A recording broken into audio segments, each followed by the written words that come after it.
रत्नागिरी जिल्ह्यातील खेड तालुक्यातील जगबुडी नदीत घडलेल्या दुर्दैवी घटनेने संपूर्ण परिसर हादरलाय। सुट्टीचा आनंद लुटण्यासाठी आलेल्या तिघा सख्ख्या भावांचा जगबुडी नदीच्या डोहात बुडून मृत्यू झाला।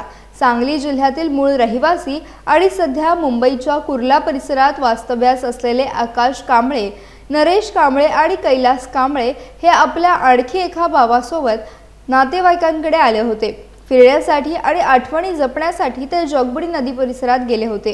मिळालेल्या माहितीनुसार नदी परिसरात हे तरुण मोबाईलवर रील्स आणि व्हिडिओ तयार करत होते। त्यांच्या व्हिडिओमध्ये आनंद, उत्साह आणि सहलीचा आनंद स्पष्टपणे दिसत होता।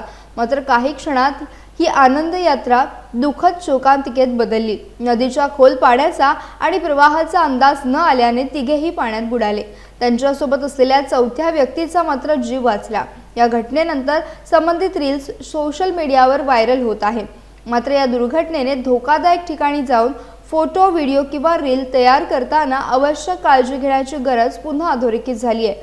जगबुडीच्या डोहातील ही घटना अनेकांसाठी सावध करणारा गंभीर इशारा ठरली आहे। हाय गाईस, आम्ही आलोय खेडमध्ये आणि आम्ही मशानभूमीच्या इथून चाललोय आंघोळीला आणि ते खूप जंगल आहे। जसं की तुम्ही पाहू शकता केवढी मोठी जंगल आहे।